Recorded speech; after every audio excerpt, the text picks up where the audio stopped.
Decided that I'm going to attempt to map the invisible world.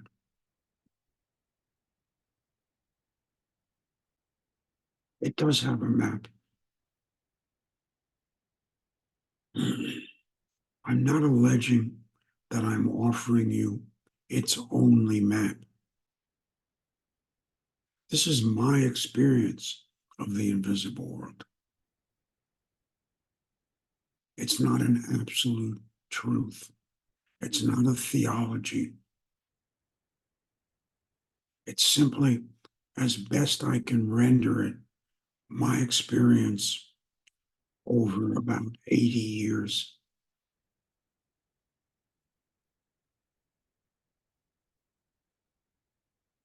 It's a bit difficult for me because I was born into it and raised in it. And it's like talking about how I breathe.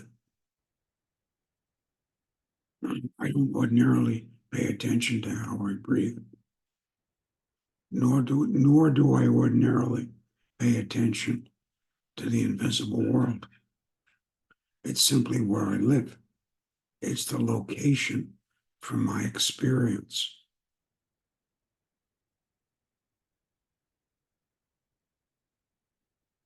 And of course, I distinguish the invisible world from the material world, the world of things.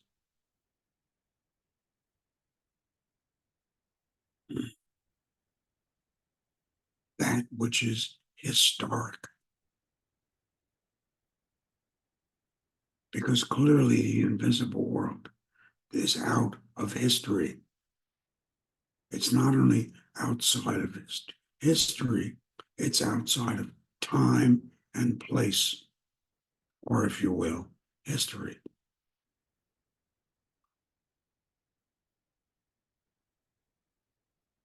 It has no record of events.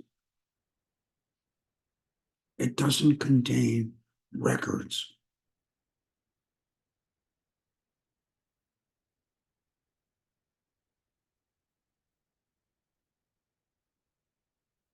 It doesn't have a hidden storehouse of truth which gets revealed.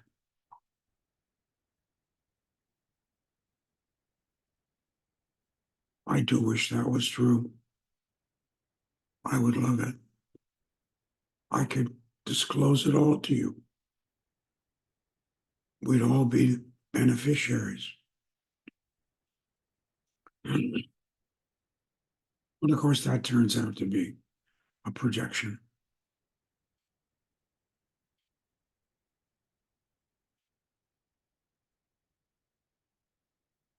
So the invisible world has no thingness. It has no time. It has no place. It has no material location.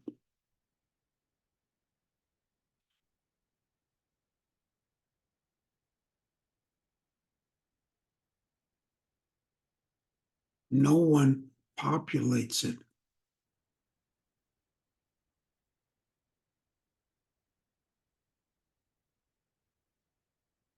All the gods, goddesses,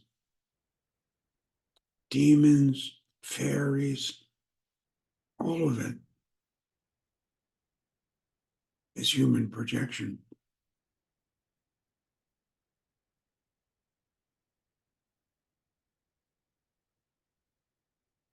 I wish it was otherwise.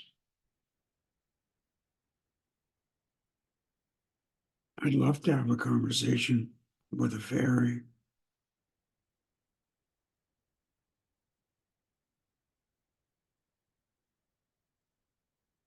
It would be delightful.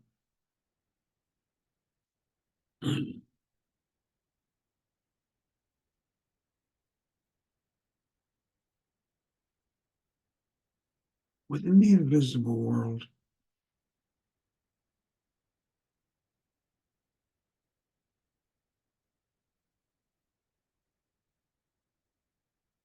is something called the spirit world.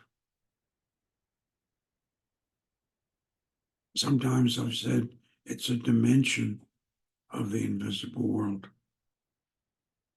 or it's a sphere of the invisible world. I'm trying to find language here because it's not a place and it's not fixed. If anything, the invisible world is both fluid and fixed. So it's hard to describe.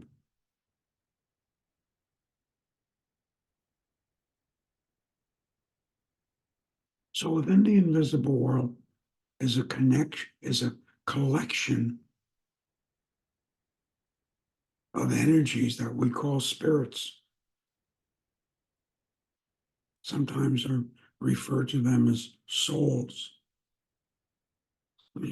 Those two terms are synonymous for me. I like the word spirit because it sounds less Christian to those who are not comfortable with Christian terminology. So the world of spirits is the world in which the sacred essence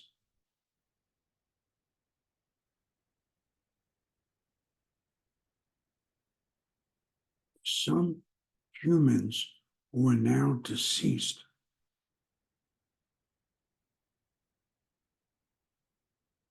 that sacred essence has landed in this dimension.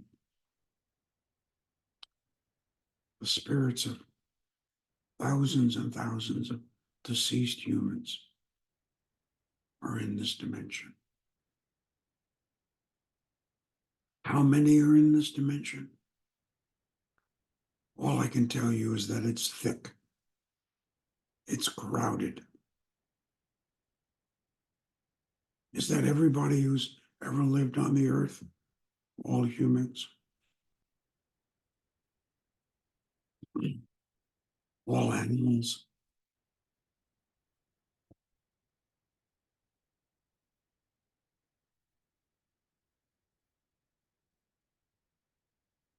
When I travel in the spirit world, I experience the sacred essence of humans.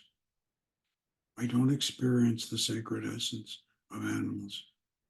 I'm not saying it's not there. I've just never experienced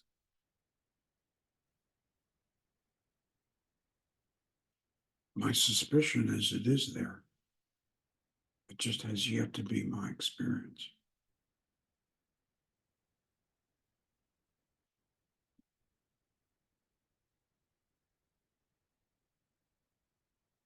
Spirits stay in the spirit world.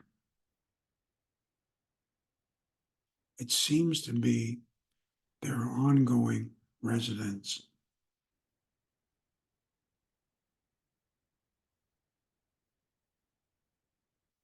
That's my experience when I visit the spirit world. I can meet spirits which I met as a child. They're still there. That's the best I can tell you. There's no history to the spirit world. There's no record of it.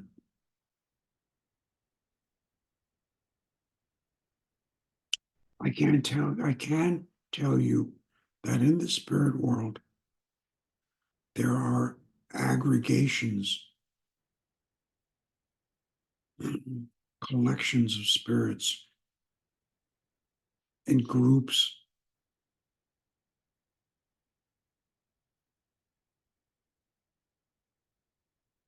What I've elsewhere called lineages, what many people have referred to as lineages. These are collections and groupings of spirits who aggregate based on a common teacher.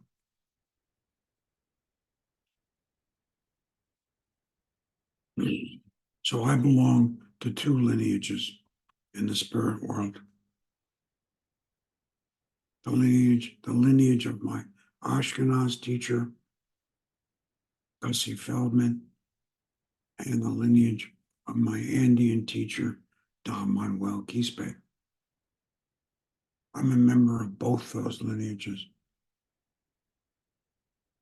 I've at times rejected my participation and membership in those lineages.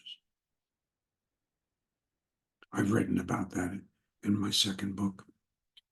So my relationship with those lineages has been fraught, to say the least. How many lineages are there? What kinds of lineages are there? I don't know. It's thick. I'm not a researcher. I have been asked to visit with Native American lineages at times. I've been invited by lineage members to visit their lineages.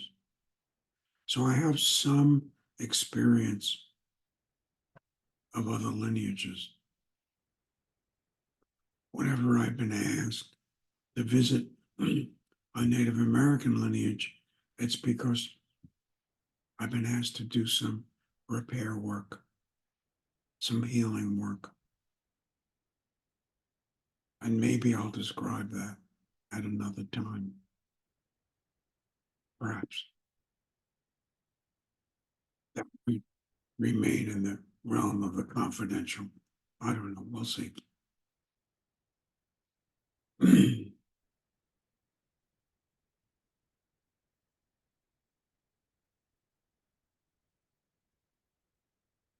The spirit world, as I've said in my second book, is a world of power. Lineages compete, they jostle each other, they argue, they hassle. It's all energetic. There's never any winners or losers because it's a power world. There's always competition, there's always challenge, there's always activity and friction. But nothing's lost, nothing is gained. It's a perpetual world of competition.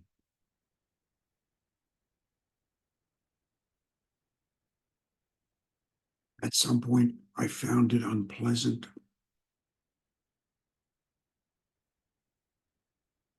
And I began to realize that it was in my own way of my personal spiritual development.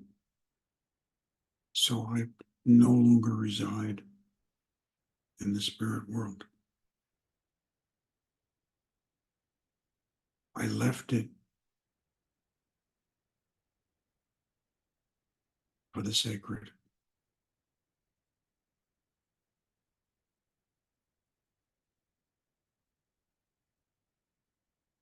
To me, the sacred is a complex and rich realm of the higher vibrations. Spirit world is not a high vibration. It's not negative, but it's not a high vibration. So I treat it as a realm of the invisible world. It's not part of the sacred in my experience. It was quite wonderful for me personally to start traveling in the sacred. It's vibrational realms. Well,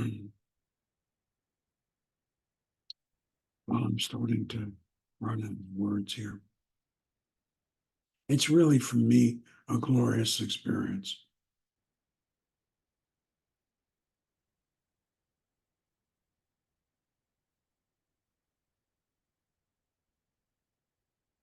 It's the realm of the gods, or God, or the sacred, or whatever metaphor you want. It's the high vibrations. There does seem to be layers of it, but the layers are fluid and interpenetrated. So I'm not even certain the word layer or realm is actually useful. There are distinct regions, but the regions merge and morph.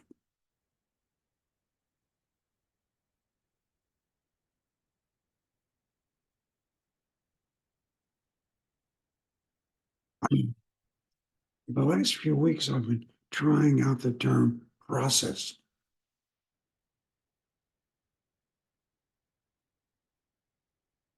I'm not sure I like that term because it's identified with a particular theology, but this quality of the dynamic, ever changing experience I have of the world of the higher vibrations, the sacred.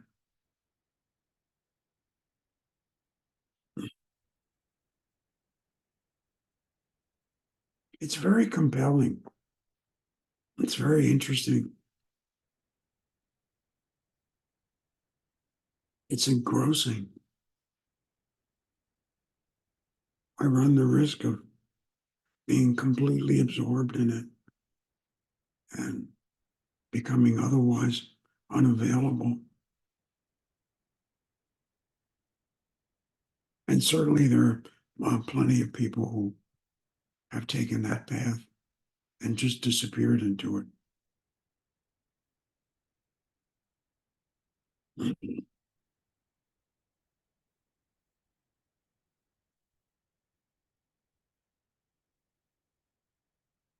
For some, that's called the world of prayer. For some, that's called a mystical path.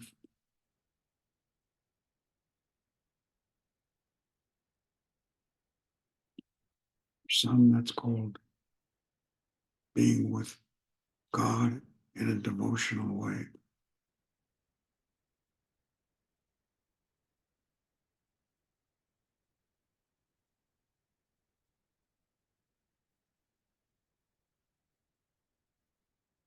To me, the gods are simply collections of energies. So I experience an energy of love, or what I would just label as love. Somebody else might label it something else. That's my cultural baggage.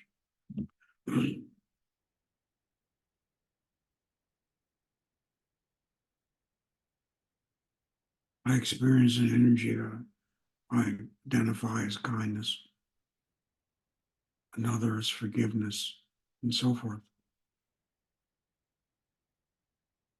Each of these can be the source of a creation called a god, or a collection of gods.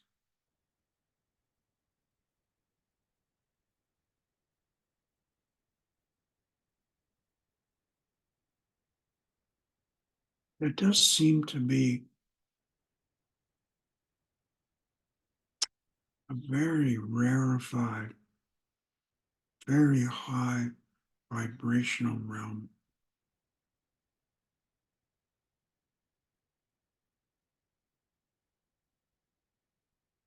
The few times I've touched it, I've noticed that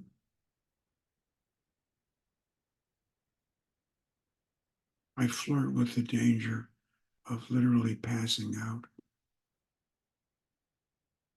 of falling into a deep sleep-like state, or a trance, if you will, or some state of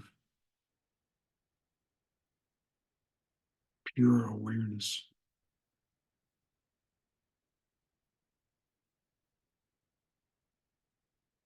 It's this state, by the way, that I associate with the deeper wisdom of our species.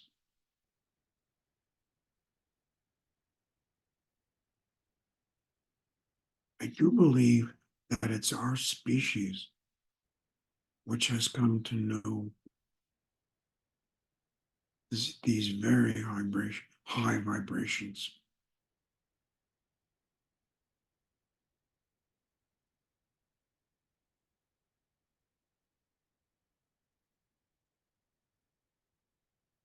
I believe it's the glory of our species that we have been capable of entering these high vibrations and even trafficking in them.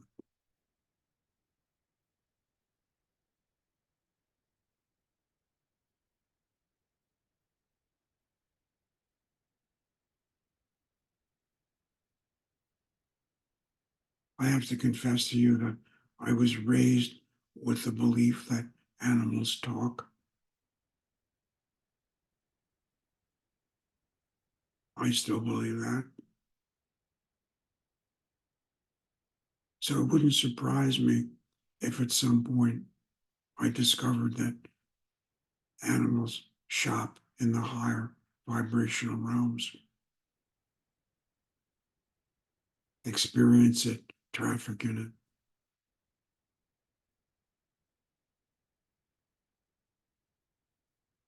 I've had enough close encounters with bears to suspect that is so of bears.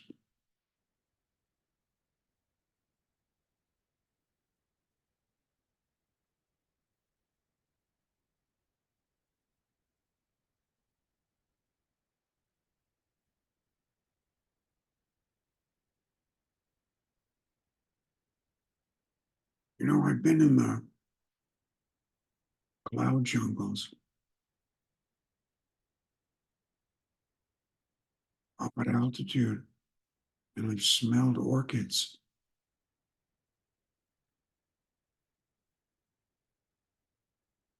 There's a cloud jungle in the area where Machu Picchu is. It's got 200 variety of orchids in this jungle. And there's no actual preserve to protect these orchids, to protect this jungle.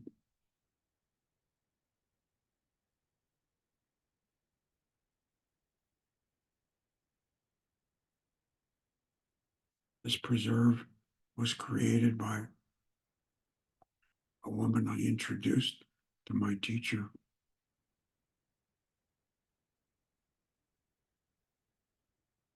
Those smells seem to me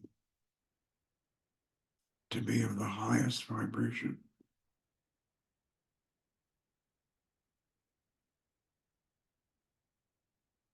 or they reflect the highest vibration, or they're a material manifestation of the highest vibration.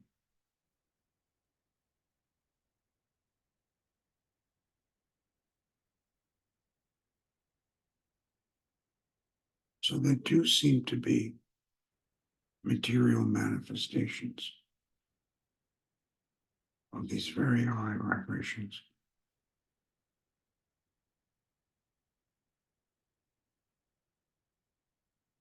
I'm getting a bit uncomfortable in this talk because I don't want to go beyond my experience. So I'm aware that there's much that I'm not saying because I haven't the experience to talk about it.